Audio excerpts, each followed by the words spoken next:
सुन ले। कवन में हरिया खोजली ना, कवन में हरिया खोजली ना, कवन में हरिया खोजली ना, कवन में हरिया खोजली ना, ई तो पहले नाही सरिया, कवन में हरिया खोजली ना।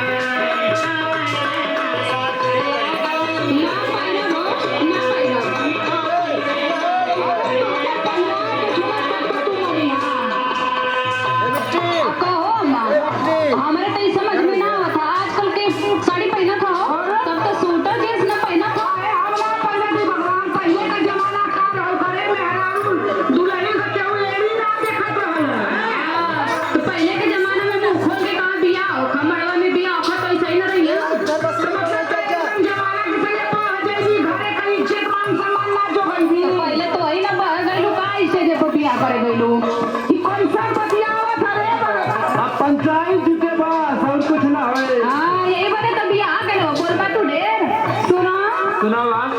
हम है नौके युग के बहुरिया सड़िया हम ना पहिरब ना।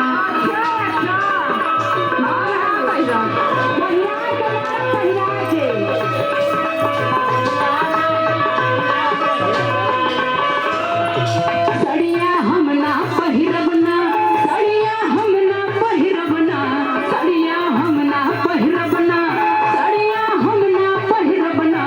हमके भावे सूट ओढ़निया सड़िया हम ना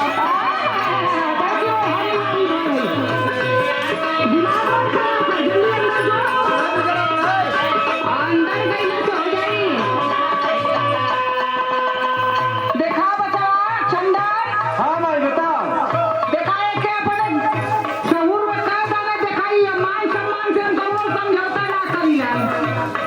अरुख हम मम्मा से पूछ ले तब बताई जे देखोरिया कैले हुए हैं। जींस से लगी है तो सूट लिया था, महंगा महंगा बहुत मिला था।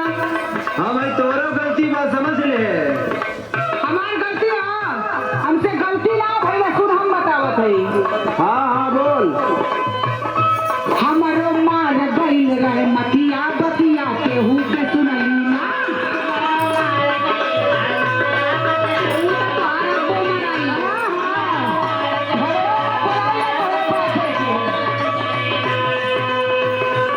बतिया केहू के सुनई ना, बतिया केहू के सुनई ना, बतिया केहू के सुनई ना, बतिया केहू के सुनई ना। हम त देखनी एकर सूरतिया बतिया केहू के सुनई ना।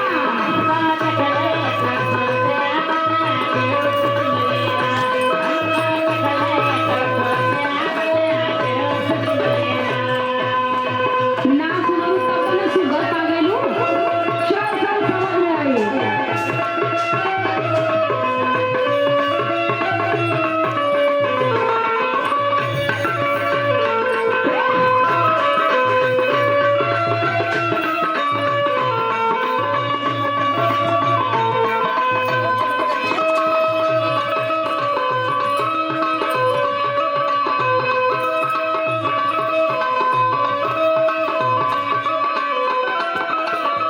कहो ए बचवा, हाँ भाई बोल। ई माने के एकदम तैयार ना होता एकर दवाई एकरे बापे के एकरे चच्चा के एकरे दादा के बुलावा।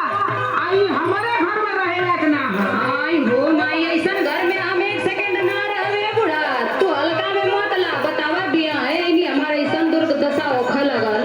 तब ही तुमके जिंदगी भर तोरे बेटवा के संगे रहे के। अब हम पूरा पंचायत बोलाए माई लेकिन एकर करतूत सुन लेता है। तू मत ठोका, छोड़ला के बिया ना होई। बोला बोला सुन ले एकर करतूत सुन ले पहले।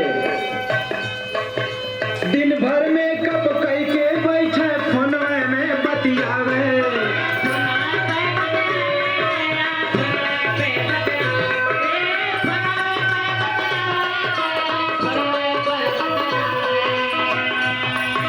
सुन ले एक मोबाइल लेके कितना व्यस्त भाई। सुन ले। नहीं हरवा ना बतियाला कहीं और बतियाला हो। अरे सुना सुना कुल पता बा हमें। तू बहुत आग लगावत हुआ।